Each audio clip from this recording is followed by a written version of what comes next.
구약성경 시편 3편 1절부터 8절까지 같이 읽습니다.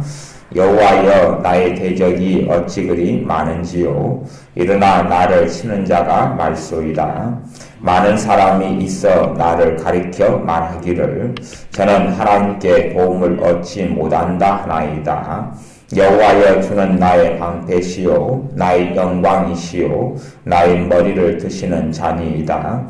내가 나의 목소리로 여호와께 부르짖으니 그 성산에서 응답하시는도다. 내가 누워 자고 깨었으니 여호와께서 나를 붙드심이로다. 천만인이 나를 둘러치려 하여도 나는 두려워 아니하리이다. 여호와여, 일어나소서. 나의 하나님이여, 나를 구원하소서. 주께서 나의 모든 원수의 뺨을 치시고 악인의 이를 꺾으셨나이다. 구원은 여호와께 있사오니 주의 복을 주의 백성에게 내리소서. 아멘. 하나님의 자녀들이 가지고 있는 여러 가지 오해가 있는데 그 중에 하나가 어떤 사람의 행동과 어떤 사람의 삶이 그 사람을 변화시킨다 하는 오해가 있습니다. 무슨 말인고 하니 어떤 사람의 경건이 그 사람을 거룩하게 만든다든지 어떤 사람의 바르게 살아가는 것이 그에게 구원을 가져온다고 생각하는 그런 오해가 있습니다. 그 사람의 어떤 선함 자체나 어떤 행동 자체가 대단한 능력이 있는 것처럼 착각하는 오해가 있다, 그런 이야기입니다. 어떤 사람이 바르게 살고 똑바로 아니면 좀 착한 일을 하고 살아간다 해서 그 착한 일 자체가 대단한 능력을 행사하거나 그것이 하나님의 마음을 바꾸는 것이 되지를 않습니다. 우리가 조금의 선한 일을 하고 조금의 좀 낮게 살고 조금의 바른 말을 하고 조금의 바른 생각을 하는 것은 무척이나 하나님 앞에서 바르고 귀한 일이지만 그것 자체가 나를 하나님 앞에 세워주지 못한다 하는 것입니다. 우리 자신을 변화시키는 근원이 어디에 있느냐? 우리 자신의 삶에 하나님께서 은혜 주시는 근원이 어디에 있느냐?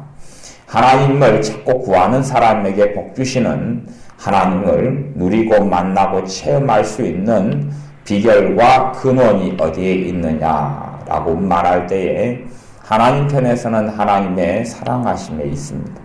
하나님 아버지의 성품, 하나님 아버지의 속성, 하나님 아버지께서 사랑이시기 때문에 하나님을 찾고 구하는 사람들에게 은혜를 주시며 자비를 베풀어 주십니다. 우리 자신이 대단히 의롭고 바르고 거룩하기 때문에 우리에게 은혜 주시는 것이 아니라 하나님의 은혜로우시고 하나님의 인자하시고 하나님의 자비로우신 하나님 자신의 성품 때문에 그것이 우리의 삶의 은혜와 하나님의 사랑과 도우심이 오게 되는 그러한 근본 이유다 하는 것입니다. 두 번째는 이제 사람 편에서 하나님의 은혜와 자비를 받게 되는 근원적인 이유가 있다면 그것은 믿음입니다. 하나님 편에서는 하나님께서 어떤 분이신가 하는 것에서 사람들이 하나님의 은혜와 사랑을 입게 되는 것이고 사람 편에서는 믿음 때문에 그렇습니다. 사람 편에서는 믿음 때문에 그렇습니다. 하나님의 은혜, 하나님의 사랑이 있다 할지라도 그분의 은혜와 사랑을 보편적으로 일반 은총으로 모든 사람이 하나님께 해를 받고 빚을 받고 또한 비가 내리고 땅을 가지고 그리고 숨을 쉬고 공기를 마시고 살아가는 일반 은총은 모든 사람이 누리고 받지만 특별히 하나님께서 각 사람들을 사랑해 주시는 또한 각 사람을 구원해 주시는 각 사람의 치유해 주시고 복을 주시는 그러한 특별한 은혜는 믿음을 가진 사람이 받습니다. 조금 우리가 바르게 살고 좀 깨끗하게 산다 해서 하나님의 그 놀라운 자비를 입게 되는 것이 아니라 치유를 받게 되는 것이 아니라 하나님의 그 사랑하심을 믿는 믿음 때문에 그렇습니다. 그 믿음을 가진 사람들에게 하나님의 구원의 역사가 나타납니다. 하나님 나라 천국에 들어가는 것이 사람을 성격순으로 세워가지고 너는 착한 일 100개 했구나. 너는 착한 일 101개 했구나. 너는 착한 일 150개 했구나. 너는 착한 일 200개 했네. 그렇게 해서 순서를 매겨가지고 착한 일을 많이 한 사람 순서로 천국에 들어가게 하시는 것이 결코 아니다. 그런 이야기입니다. 사람들이 아무리 착한 일, 선한 일을 많이 한다 할지라도 그 사람 자신이 전능하신 하나님께 짓고 있는 죄와 비교한다면 착한 일이 가령 하나다면 죄는 10,000개, 1,000개, 10,000개, 또한 10만 개, 100만 개가 되는 것이 사람의 본질입니다. 내가 오늘 좀 바르게 뭘 말했다. 올바르게 내가 좀 살았다. 그러면 내가 하나님 앞에서 가진 허물이라는 것은 그것에 수백 배, 수천 배, 수만 배 하는 것이 내 허물이다 하는 것입니다. 그러니 사람들이 좀 바르게 산다, 똑바로 산다 하는 것은 하나님께서 인정해 주시는 그분의 자비에 기인할 뿐이지 그 사람이 대단히 거룩하고 의롭기 때문에 하나님이 그를 받아주시는 것이 아닙니다. 시편 3편에는 다윗이 인생을 살아가면서 하나님의 은혜와 자비를 누리고 살아가게 된 이러한 이유가 나와 있는데 그 시편 3편의 서두에 보면 그렇게 되어 있습니다.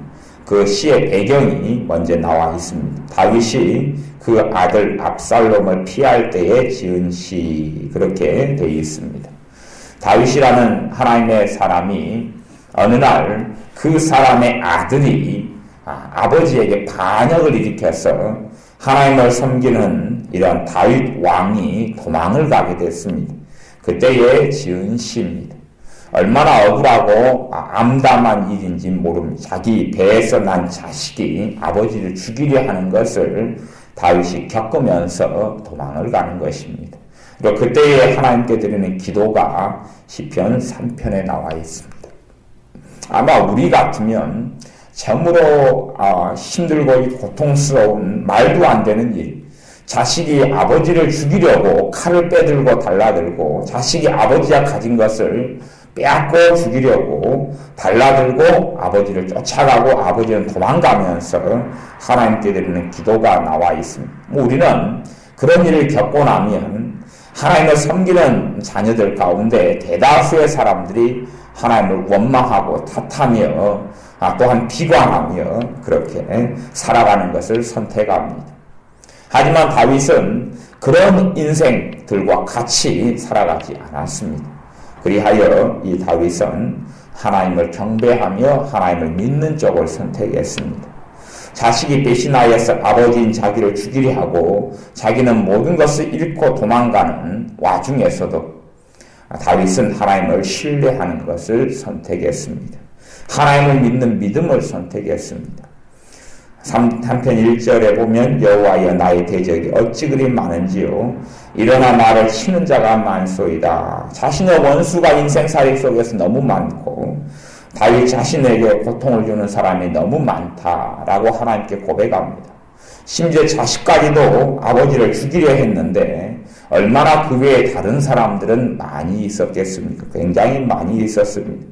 그리고 많은 사람이 다윗을 가리켜서 그렇게 이야기합니다. 나를 가리켜 말하기를 저는 하나님께 도움을 얻지 못한다. 하나님께 당신은 안 도와준다. 그러는 것입니다. 우리는 좋지 않은 소리를 들으면 그것을 내 마음에 받아들여 버립니다. 좋지 않은 말을 들으면 그것을 내 마음에 받아들여 버립니다. 심지어 어떤 사람이 병원에 가서 의사라고 다 올바르고 바른 의사가 아닌데 좋은 의사를 만나는 건 큰 복인데 안 좋은 의사를 만나서 비관적이고 절망적인 말을 듣고 그것을 받아들여 버리는 어리석은 사람들도 있습니다. 그렇게 된 사람은 그 잘못되고 당신은 평생 이렇게 앓다가 죽어야 됩니다. 그런 이야기를 받아들이는 사람은 하나님께서 그 사람을 고치고자 하셔도 고쳐주실 수가 없게 됩니다. 왜냐하면 아무리 하나님이 그 사람을 사랑하셔도 그 사람이 믿음으로 마음을 열지 아니하면 하나님은 그 사람을 고칠 수도 없고 구원하실 수도 없기 때문에 그렇습니다. 이게 보통 다윗이 겪어야 했던 극심했던 상황은 우리보다 훨씬 심한데, 그리고 사람들이 너는 하나님께 도움받지 못해, 너는 고침받지 못해, 너의 인생에는 비극만 가득할 거야 하는 그러한 저주의 선포나 비극적이고 좋지 않은 말들을 할 때에, 그렇게 하는 것을 겪을 때에 다윗이라는 이 사람은 시편 3편 3절로 하나님께 아뢰고 있습니다. 여호와여, 주는 나의 방패시요 나의 영광이시요 나의 머리를 드시는 자니이다. 여호와 하나님께서 나의 방패가 되십니다. 지금 다윗이라는 사람은 도망가고 있는 중인데 하나님께서 나의 방패십니다 라고 고백합니다. 도망자인데, 그리고 그 왕위를 잃어버리고 쫓겨다니는, 심지어 자식이 죽이려고 칼을 들고 쫓아오는 와중인데 주님은 나의 방패십니다 라고 고백합니다. 이것이 다윗의 믿음입니다. 주님은 나의 영광이십니다. 자기의 어떤 왕관이 자기를 지켜주는 것이 아니었고, 자신의 명성이나 명예가 자신의 영광이 아니라 하나님 자신께서 나의 영광이 되십니다. 고백합니다. 나의 머리를 드시는 자니이다. 머리를 든다는 이야기는 수치와 부끄러움과 창피를 당하는 생활에서 감격이 있고 감사가 있고 또한 삶이 회복되고, 그래서 수치를 잊어버리게 되고 삶 속에 떳떳함과 자신감을 회복하는 그러한 모습을 이야기하는데, 하나님께서 자신의 수치를 벗겨주십니다 라고 이 비참하고 어려운 와중에도 다윗은 믿음의 고백을 합니다. 내가 나의 목소리로 여호와께 부르짖으니 그 성산에서 응답하시는도다. 하나님께서 하나님께 부르짖는 기도를 하나님께서 응답하신다는 믿음을 다윗은 놓치지 않고 있습니다. 하나님께서 내 기도에 응답하십니다. 하나님께서 내 기도에 응답하십니다. 그래서 하나님의 능력이 나타나는 비밀의 통로는 믿음에 있는 것입니다. 구약이든 신약이든 똑같습니다.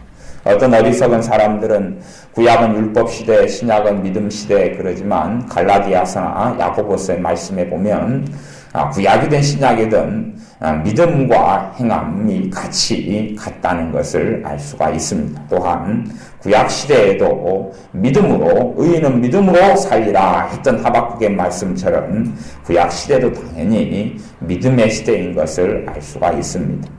하나님께서 가령 구약시대 제사제도를 마련하셨는데 그 제사제도에 믿음이 없다면 그 제사제도는 아무런 가치가 없는 것이에요. 나의 죄를 대신하여 짐승을 잡아서 짐승의 머리 안수하고 내 죄를 넘겨줄 때에 그 제사하는 사람이 그런 믿음이 없다면, 하나님의 말씀에 대한 믿음이 없다면 제사 자체는 아무런 가치를 발휘하지 못하고 제사제도를 통하여서 그 사람의 죄가 하나님께 용서받는 그런 일은 없다, 그런 말입니다. 피 흘림이 없은즉 죄사함이 없느니라. 짐승, 양의 피를 나 대신 양을 죽이고 나 대신 소를 죽여서 그 피를 뽑아서 하나님의 제단불에 바르고 하나님의 제단에 뿌릴 때에 그 말씀대로 그 피가 너희를 속하느니라 하는 말씀을 믿는 제사 드리는 사람들에게 하나님의 속죄나 용서가 나타났습니다. 그 믿음이 없는 사람들의 제사는 일고의 가치가 없는 것이었습니다. 동일한 제사의 행위를 드리고 있지만 하나님께 하고 있지만 일고의 가치가 없다 하는 것입니다. 똑같이 우리가 그렇습니다. 예배당에 가서 예배를 우리가 똑같이 드릴 수가 있습니다. 그러나 내가 예배 드릴 때에 하나님께서 내게 은혜 주시고 나를 도와주시고 나를 새롭게 하시는 하나님이시다는 것을 믿는 사람과 그 믿음이 없는 사람은 하늘과 땅 차이의 삶을 살아갈 수밖에 없습니다. 예배를 드릴 때에 내가 예배를 통하여 하나님께서 나를 예수님의 피로 사해 주시고 나를 깨끗게 하심을 믿고 받아들이는 사람에게는 그러한 하나님의 은혜와 도우심의 역사하심이, 사랑하심이 날마다 다르게 나타날 것이고, 그 믿음이 없이 단지 사람 구경하러 나가고 그리고 단지 예배라는 것에 그냥 사람 보고 사람 말 듣는 것에 치중해서 나가서 앉아있는 사람은 전혀 하나님께서 그 사람이 예배를 받지도 않을 뿐만 아니라 또한 그 사람의 구하는 것에도 응답하시지 않습니다. 왜냐하면 그는 믿음으로 하나님께 나오지 않았기 때문에 그렇습니다. 주님께서 공생의 세월 동안에 많은 사람의 병을 고치셨는데, 우리 예수님께서 많은 사람의 병을 고치셨는데, 그 병든 사람에게 어떤 병든 사람은 극심한 죄를 짓고 병든 사람도 있고, 어떠한 병든 사람은 선천적으로 나는 장애를 가진 사람도 있었고, 어떤 사람은 골고루 다양한 사연 때문에 병들고 아프고 심지어 귀신 들린 사람들도 많이 있었습니다. 주님께서 그 사람들에게 너가 똑바로 살았느냐? 아니면 너가 바르게 살겠느냐? 너가 너 삶을 뉘우쳤느냐? 그러면 내가 너를 고쳐주겠다. 그렇게 말씀하시는 경우가 한 번도 없었습니다. 오히려 주님께서 병을 고쳐주신 다음에 그런 다음에 가서 더 심한 것이 생기지 않도록 죄를 짓지 말아라. 그렇게 말씀하신 것이 거꾸로 된 것이에요. 그 사람이 너 바르게 살다가 오면 내가 너 병을 고쳐주겠다. 그렇게 말씀하신 게 아니라 내가 너 병을 고칠 줄을 너가 믿느냐? 그러면 너 믿음대로 내가 고쳐주겠다. 그렇게 말씀하셨다 하는 이야기입니다. 다윗이 마지막 노년 인생까지 하나님의 복을 받고 이 여러 가지 이 자식이 아버지인 자기를 죽이려 하는 위험의 고비까지 다 넘기고 하나님의 은혜 속에 인생을 마감할 수 있었던 이유가 극심한 삶의 환경으로 자신의 믿음을 결정하지 않고 하나님의 말씀을 따라서 하나님을 믿었다 하는 것입니다. 우리는 우리 자신의 믿음이 사실은 쉽게 성장하거나 자라가지 않는 일들을 많이 봅니다. 왜냐하면 우리가 하나님의 말씀으로 첫째는 양육되지 않았기 때문에 그렇고, 하나님 말씀에 양육되지 않았다는 이야기는 내가 삶을 살아나가면서 하나님 말씀과 다른 것들만 받아들이고 듣고 생각하고, 하나님 말씀은 어쩌다가 한 번씩 듣는 것, 들어도 한 귀로 듣고 한 귀로 흘려버리는 것이지 말씀을 마음속에 새기는 삶을 살지 않아서 그렇습니다. 능력의 비결은 믿음에 있다 그랬습니다. 나아가서 그 능력의 비결은 하나님의 말씀에 있습니다. 그러니 다시 이야기하면 말씀을 믿는 믿음으로 인하여 하나님의 자비가 나타나고, 하나님의 말씀을 받아들이고 믿는 믿음을 통하여 하나님의 구원이 나타나며, 하나님의 말씀을 믿는 믿음으로 인하여 치유가 나타나는 것입니다. 내 마음속에 하나님의 말씀을 믿느냐 하는 것입니다. 하나님 말씀 자체가 우리에게 능력이 됩니다. 하나님 말씀 자체가 나를 변화시킵니다. 내 노력과 내 발버둥으로 변화되는 것처럼 보였다가 제자리로 돌아가 버리는 것이 인생살이인 것을 우리는 누누이 겪고 체험하여 알고 있습니다. 다윗이 고백하는 것은 하나님이 어떤 분이시냐 하는 것입니다. 하나님이 어떤 분이시냐 하는 것을 다윗은 끊임없이 입으로 고백하고 시인하고 있습니다. 이것이 진리이기 때문에 그렇습니다. 환경이 진리나 진실이 아니라 하나님이 어떤 분이냐 하는 것을 믿음으로 고백하고 말하고 선언하고 선포하고 있습니다. 이렇게 스스로를 하나님의 말씀 진리로 양육하고 있는 것입니다. 우리는 자주 불행한 생각, 낙담의 생각, 절망의 생각, 좌절의 생각으로 하나님의 말씀으로 나를 양육하고 하나님 말씀으로 나를 채우기보다는 지옥의 것들로 나를 채우고 있기 때문에 하나님께서 나를 사랑하신다 할지라도 그 사랑과 자비를 체험하지 못하는 사람들이 됩니다. 절망으로 끊임없이 먹고 마시고 생각하고 근심과 두려움과 낙담과 좌절로 분노와 짜증과 원망과 한탄으로 자신을 끊임없이 채우는 사람, 그런 사람들은 하나님이 그 사람을 사랑하신다 할지라도 그 사랑을 체험하며 입지를 못합니다. 그러나 하나님의 사랑을 받아들이는 사람, 하나님께서 내게 자비로우신 것을 받아들이는 사람, 내 허물과 내 어리석음에도 불구하고 나를, 하나님을 찾는 나를 용서해 주시고 구원해 주시는 우리 주 예수님을 믿고 받아들이는 사람에게 구원이 나타나고 하나님의 천국을 소유하게 되고 하나님의 은혜와 복을 예수님 때문에 얻게 됩니다. 그렇게 우리의 심령과 마음속에 하나님의 말씀으로 새기고 하나님 말씀 자체가 살아있는 능력과 권능이 되는 것을 믿어야 합니다. 시편 3편 6절에 천만인이 나를 둘러치려 하여도 나는 두려워 아니하리이다. 두려워하지 않겠다. 자식의 칼을 피해서 도망가는데 왜 두려움이 생기지 않았겠습니까? 인생의 비참한 지경을 당하는 와중에서도 자신은 두려워하지 않겠다. 무슨 말이냐 하면 천만인이 나를 에워싸고 둘러치고 나를 죽이려 해도 나는 하나님을 믿기 때문에, 나는 하나님을 신뢰하기 때문에 두려워하지 않겠습니다. 라고 고백하고 결단하고 신앙을, 믿음을 고백하고 있는 것입니다. 이러한 고백으로 인하여 우리의 두려움이 떠나가고 물러가게 되고 우리의 심령과 마음속에 하나님의 말씀으로 양육되는 것입니다.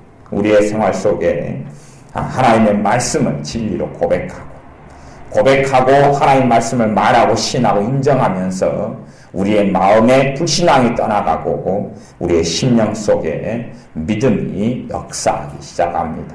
우리의 마음속에 말씀을 믿는 믿음이 역사하기 시작할 때에 그 말씀을 믿는 믿음을 통하여 하나님의 자비가 나타나 나를 변화시키고 하나님의 은혜가 임하여 나를 변화시키는 것입니다. 그렇지 내가 선행을 좀 하고 착한 일을 좀 하니까 하나님의 은혜가 임하고, 그렇다면 은혜는 은혜되는 것이 아닙니다. 은혜의 뜻 자체는 값없이 하나님의 사랑을 주시는 것이 은혜입니다. 그 은혜는 그 은혜로 말미암아 너희가 믿음으로 말미암아 그 은혜로 인하여 믿음으로 말미암아 구원을 얻었나니, 그런 것처럼 하나님의 은혜는 믿음을 통하여 누리게 되고 얻게 됩니다. 가장 큰 구원부터 시작해서 그렇습니다. 여호와여 일어나소서, 나의 하나님이여 나를 구원하소서. 까지는 우리의 기도하고 비슷하고 똑같습니다. 나를 좀 도와달라고 기도하는 것과 비슷합니다. 주께서 나의 모든 원수의 뺨을 치시며 악인의 일을 꺾으셨나이다. 지금 자신을 쫓는 악인들이 있고 자신을 죽이려는 원수들이 있는데 그 모든 원수의 뺨을 치시고 악인의 일을 꺾으셨나이다 라고 믿음의 고백을 하나님께 드리고 있는 것입니다. 이것이 대부분의 신자들과 하나님의 마음에 합한 사람이었던 다윗과의 차이점입니다. 우리가 하나님 마음에 합한 자로 살아가기 위해서는 다윗 같은 믿음의 고백으로 우리의 입술에 채우고 우리의 마음에 반드시 채워야 할 것입니다. 구원은 여호와께 있사오니 주의 복을 주의 백성에게 내리소서. 하나님께서 그 사람의 삶 속에 구원을 베푸시는 것이 하나님 아버지께 있다고 고백합니다. 돈으로, 명예로, 명성으로, 때론 병원으로, 약으로 하는 것이 아니라 전능하신 하나님께서 치유하시고 고치신다라고 고백하는 것입니다. 그러니 이러한 믿음으로 우리를 채워서 하나님의 사랑과 그 자비하심이 우리의 믿음을 통하여, 믿음 말씀을 믿는 믿음을 통하여 우리의 심령과 삶과 인생과 가정에 나타나 하나님의 사랑을 체험하고 하나님께 감사하며 찬양하는 우리가 되어야 합니다. 기도하겠습니다. 아버지 하나님, 우리의 선행과 우리의 의로움으로 하나님의 은혜와 사랑을 누리는 것이 아니라 하나님의 말할 수 없는 자비하심과 하나님 아버지의 은혜로우심과 오래 참으심과 긍휼하심이 우리가 하나님 앞에 복을 받고 사랑을 받고 살아가게 되는 근본적인 이유이오니 하나님의 사랑하심에 감사와 찬양을 돌려드립니다. 우리가 하나님의 그 사랑과 은혜를 받기 위하여 우리의 마음과 심령에 하나님의 말씀을 믿는 믿음이 있어야 하는 것을 우리가 듣고 배웠사오니 끊임없이 우리의 삶 속에 생겨나는 일과 답답한 일들로 인한 불신앙과 절망과 낙담과 원망이 아니라 그러한 일들 속에 있다 할지라도 믿음으로, 믿음의 말로, 믿음의 고백으로 하나님 앞에 드리고 믿음의 말씀으로 내 마음의 심령을 양육하는 사람들 되어져서 우리가 환경을 초월하여 전능하신 하나님 아버지를 믿는 믿음의 고백이 넘쳐나고 그 믿음의 고백으로 인하여 하나님의 은혜와 사랑하심이 하나님을 섬기는 우리들에게 풍성하게 임하고 나타나 다윗이었던 아버지 하나님의 사랑과 구원과 은혜와 감사와 감격 속에 우리도 또한 살게 하여 주옵소서. 예수님의 이름으로 기도하옵나이다. 아멘.